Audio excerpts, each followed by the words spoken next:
Welcome to CBS This Morning, and that's where we began. Democratic candidates unloaded on each other at last night's CBS News presidential debate in Charleston, South Carolina. The national frontrunner, Senator Bernie Sanders, was repeatedly attacked over his ideas, his record, and his electability. He argued his campaign has momentum and a grassroots movement behind him that can lead Democrats to victory. In a CBS News poll after the debate, nearly half of viewers we spoke to said they were nervous about the candidates. Almost the same amount said they were optimistic. Ed O'Keefe in North Charleston covered the last debate before Saturday's South Carolina primary and Super Tuesday next week. Ed, is this going to shake up the race at all, do we think? Sure could, Anthony. Good morning. We're outside a civil rights breakfast here at a North Charleston church. Former Vice President Joe Biden is trying to maintain his slim lead over Senator Sanders, so he went on the attack a bit last night, but he wasn't the only one trying to land some final blows. But I'm not going to be quiet anymore, okay? Often talking over each other. Look, first of all, Let me go. Tom, I think she was talking about my plan, not yours. I think we were talking about math, and it doesn't take 2 hours to do the math.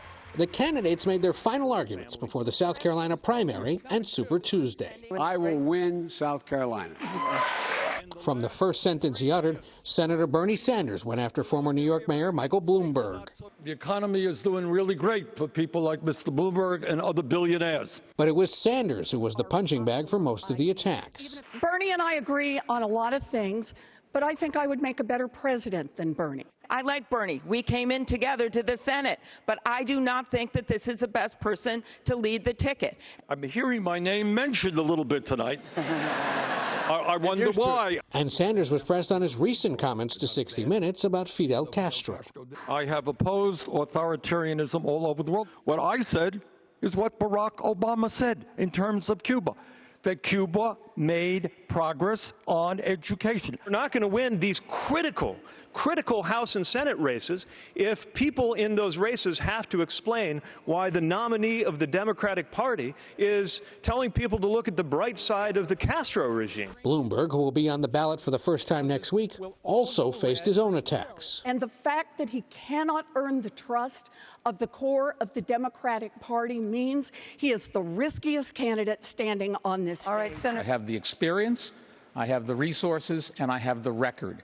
And all of the sideshows that the senator wants to bring up have nothing to do with that. And in a state where nearly 60% of Democratic voters are African American, issues of race were center stage. I'm the only person on this stage who believes in reparations for slavery. My entire life I've been involved with the black community. We can no longer pretend that everything is race neutral. I'm conscious of the fact that there's 7 white people on this stage talking about racial justice. The candidates also weighed in on what they would do to stop the spread of the coronavirus. The president fired the pandemic specialists in this country 2 years ago, so there's nobody here to figure out what the hell we should be doing. I would better coordinate throughout my presidency to be ready for the next pandemic and to prepare for this one. I would be on the phone with China and making it clear, we are going to need to be in your country. You have to be open. You have to be clear. We have to know what's going on. We have to be there with you and insist on it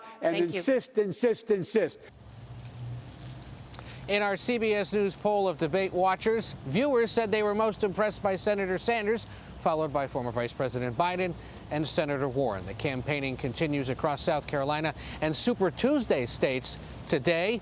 This breakfast hosted by the Reverend Al Sharpton, candidates making appearances across this state, and the 14 others as the voting nears on Saturday and next Tuesday.